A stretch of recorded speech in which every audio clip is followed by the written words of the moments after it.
Another week, boys, and another TWAB. This week at Bungie. Before we dive in, please join us in sending Mara, Junot, and I hope I'm saying that name right, the English voice actor of Ikora Ray, well wishes and hopes for a speedy recovery. Ikora, don't go down on us. Now moving on to this week at Bungie, we're humming along to a Deep Stone lullaby. Boo. Did I scare you? Doubtful, as I've tried this trick in a TWAB before. Happy Festival of the Lost Guardians. As tradition, we'll start with a quick recap of what's going on in the wild. Headless ones are roaming lost sectors on the hunt for ghosts, but you've already taken up the task of cleaning house. Between a volt shot roll on the legendary macabre sniper rifle or some spicy perks on the previous Festival of the Lost Weapons, kill clip, break tech, werewolf, anyone, there's some fun loot to earn. We've already seen a few gilded ghost riders in the tower, and we can only hope they're sharing some of the candy they've been earning. We've also been running some fun fashion and art contests for players. Towards the end of this article, you'll see a few awesome creations from our players. Up first though, let's get a look at some fun costumes from Threads of Fright that players are wearing in game. Yes! Actually though, man, look at that, Darth Vader. Dude, I need some dim links on these. So what's on deck for the TWAB this week? Crafting's on the mind. We have some fun news on deck for next season, and we're looking at some long-term goals that the team is planning to execute for Lightfall. We'll also be discussing some important information surrounding Stadia and Crossave, followed by Bungie Bounties and a Prime Rewards refresh. Let's get to it. Starting with Deep Stone Crafting. Since the addition of the weekly feature raids and dungeons for Pinnacle drops, we've seen more players engaging with a variety of raid activities in Destiny 2. While an increase in power is always exciting, or even the fabled chance at a raid exotic, we're taking an opportunity next season to make your return trips to Beyond Light's Deep Stone Crypt even more enticing. Starting next season, legendary Deep Stone Crypt weapons can be crafted.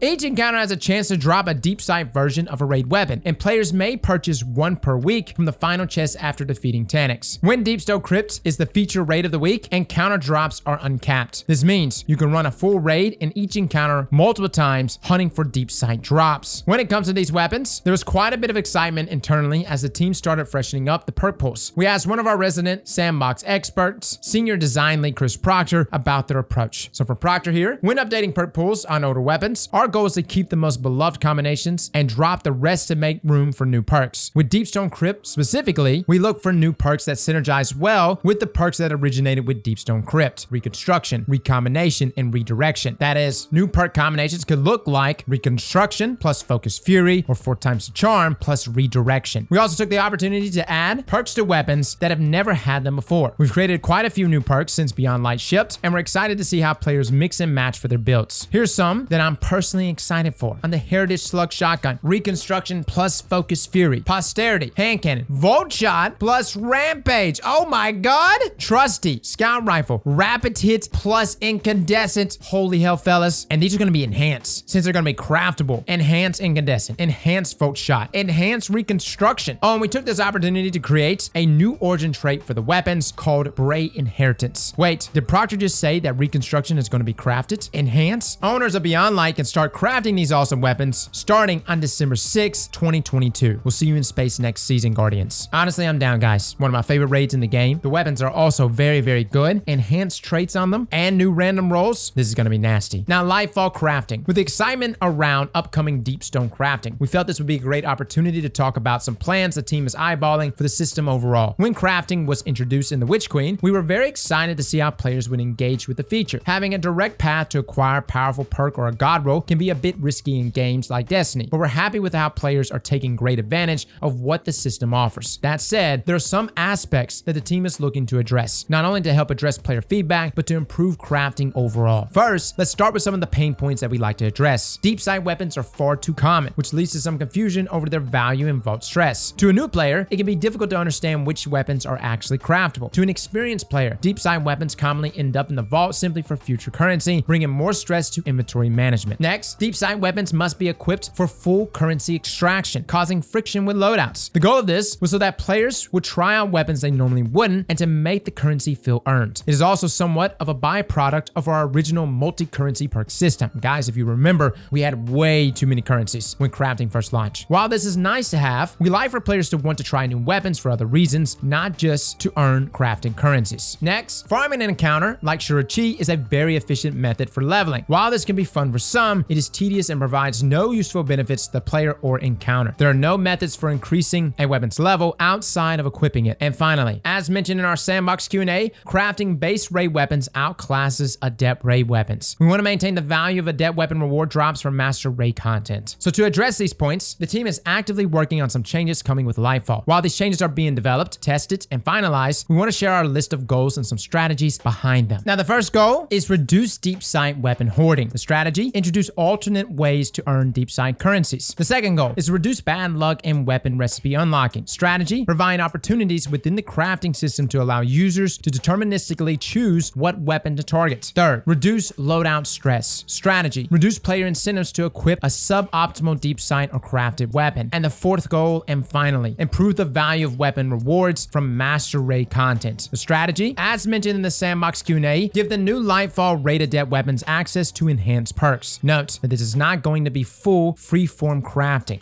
Yeah guys, I actually think it's just gonna drop with enhanced perks, but let's see. In the near term, we do want to give players a heads up. Starting in Lightfall, weapons that cannot be crafted will no longer drop with deep sight. This will help us achieve our goal of reducing deep sight weapon hoarding and help alleviate some stress on your vaults. Players who currently have these weapons in their inventory should complete their deep sight objectives and extract the resonant elements before February the 28th to avoid the loss of resonant elements. Expect more details around the changes before Lightfall launches in February. All right? Overall, these are fantastic changes, guys. I know we don't necessarily have tangible changes, but the fact that they're actually going in here, outlining their goals and strategies. The big one is getting deep sight currencies outside of just getting them from deep sight weapons. Like imagine getting it to drop from core playlists or doing grandmasters or raids, and it could just be like a random drop, similar to like Glimmer. That would incentivize us playing so much more. The bad luck protection needs to be a thing, especially on those last bit of weapons you have where you don't have the recipe for it and you're still getting deep sight weapons for other weapons that you already have the weapon pattern for. And I think Dares of Eternity is a great example of how big of a time commitment this actually is. And of course, the loadout stress, where you want to get the full amount of resonant element from that weapon. And so 9 times out of 10, we equip it and use it despite it giving us a substantial disadvantage. And as far as the Lightfall raid adept weapons, that one's still kind of up in the air for me, guys. I have no idea how that's going to play out. I know a lot of you have already brought up cross power creep. Isn't that going to be an issue? You've got adept weapons, you've got enhanced traits. The stats are going to be overall better. Most adept weapons have better inner accuracy to begin with by default. And of course, access to adept mods. I get it. There is some concerns there for sure. But the problem is there's literally no value for those weapons currently. Until adept weapons have enhanced perks, there's literally no reason to run master raids over the regular raids, as most of us would rather just get that enhanced craftable Insidious versus that adept Insidious. But if I can get an adept Insidious with enhanced traits, oh hell yeah. Overall, this is looking to be very, very good changes. And I'm glad they mentioned all the pain points as well and what they're looking to fix. Now moving on to Stadia. Stadia and Destiny 2 updates. With Google's recent announcement that Stadia will be shutting down soon, we've been working diligently to figure out a solution for our players on that platform. While we don't have yet a long-term plan, we do have a short one. At this time, all players who've had their main characters on Stadia should set up cross-save with another platform so they don't lose access to their characters on January 18th. Stadia players who enable cross-save will be able to use their characters on linked platforms after Stadia shuts down. If Stadia players don't set up cross-save by January 18th, they will lose access to their characters, items, emblems, Bungie.net accounts, and Eververse purchases such as access to the season passes. After January 18th, players with Stadia as their active characters should not deactivate cross-save for any reason. Doing so will result in complete loss of characters. Oh wow, okay. For information on how to set up cross-save, please view our Stadia cross-save guide. Dude, I know everybody memes on Stadia, but it is sad that it's getting shut down. It's a really cool concept. I wanted it to get better. I personally would use it when I would travel, just logging in and just grabbing a couple things, whether it's bounties or running over there to Xur. All I had to pack was a controller. So no lie, I am bummed out it got shut down. Google seems to have kind of a history of this, like Google Glass, Stadia. There's like a number of other things they like started up and shut down. It's a shame, man. Now moving on to Bungie Bounties. It's been a while since we've challenged you in the ways of old, hasn't it? No, not in the Prison of Elders, but a good old-fashioned Bungie Bounty. For those who may be new around these parts, Bungie Bounties challenge you to find us, or a group of players from our community, and achieve victory in the target activity. If you snag that win, well, you get a sweet emblem to commemorate your achievement. Now, when Bungie Bounties first formed, these primarily took place in PvP activities. For this go, we're opening the funnel a bit. Starting November the 1st, we'll be hosting Bungie Bounties across multiple game modes: player versus player, player versus enemy, and player versus enemy versus player. We'll have a little bit in Crucible, some strikes, some Gamut, and even a bit of seasonal content for you to engage with. Seeing as though it's still a spooky season, we're even looking to have some bounties take place in haunted lost sectors. Your targets for this bounty? Well, you may recognize some of them. Since the release of Destiny, we've been graced by a group of community volunteers dedicated to helping players in need. Whether you're hitting some connection issues or looking for workarounds on a given bug, our community mentors are ready to help you out in our #help forums. Their tagline: white gloves, gold standards. We'll also have a few of our community ninjas on the prowl. If you've never seen or heard them, that's expected. expected. They keep our forums clean by applying the ban hammer where applicable. A few of them will be streaming for this bounty to help you on the hunt, while others will be running through activities solo under the radar, matching whoever the win may bring to them. Now let's get on to the rules and schedule. Rules. Players must match with a Bungie bounty target during their time slot and win or complete the match. If you're on the same team, you're tasked with helping our bounty achieve victory. If you're matched against them, you'll need to try your hardest to defeat them in battle. If this is a PvE activity, you must complete the activity to be eligible for the emblem. Now note, habitually quitting activities during these bounty timeframes can result in disqualification. Leaving too many matches can also result in your account being suspended from activities. Now for those that are interested, these are the schedules for all the days. You've got November the 1st, November the 2nd, and November the 3rd. No lie, I still remember getting the Bungie bounty back in D1. I was so hyped. This one's pretty sexy too though. Moving on, I challenge you to a duel Prime Gaming update. We got Twitch Prime rewards back again, the Dawn Exotic Sparrow, the Woomera B5 Exotic Ship, Adonis Exotic Ghost, and the dual legendary emotes. Again, if you got Prime, these rewards are free. Outside of that, guys, there is a workaround for converting pages. This is in regards to Festival of the Lost and converting spectral pages into manifested pages. Essentially, obtain the Gone But Not Forgotten quest from EvolvePCs in the tower. Make sure you're wearing the Masquerader's helm with a festival mask. Have at least 3 free spaces in your inventory and have spectral pages in the inventory prior to entering the Haunted Sectors playlist. If it's not converting into manifested pages after confirming the above, players may need to clear their console or PC game cache, complete a strike, or obtain more spectral pages. Outside of that, we do have a hotfix going live next week. Not really sure what's all going to be in that, but we'll probably be live streaming and we'll touch on that as soon as it's up. And as far as known issues go, some shader issues, pages, and manifestation. Outside of that though, everything is actually working pretty good, I think, right now, right? Gerfalcon's not disabled. By the way, if you haven't checked out our Gerfalcon video, we went over everything that synergizes with Gerfalcon, what weapons and TTK values were greatly amplified, so feel free to check that out. As a final note here from Bungie, long time no TWAB. It's been a while since I had the pleasure of writing one of these. It's always a thrill to dive in just a bit deeper with what's coming to Destiny and what the team is excited about. Make no mistake, these are honestly written by a good-sized group of folks here at Bungie. Subject matter experts, editors, localizers, asset creators, and so many more. Some TWABs may be brief and some may be massive, but each one is authored with the same amount of love. Thanks for stopping by for another blog installment. Until next time, I'll be dreaming of a fully crafted trusty. Which DSC weapon are you most looking forward to? Holler at us in the comments. Cheers, DMG. Yo, DMG, it's so good to see you back, bud. I missed your TWABs! And what weapon am I excited for? Posterity, man. That vote shot roll is gonna be nasty. Well, fellas and ladies, thank you all for coming and watching, and as always, Slap that like button like your mama told you right.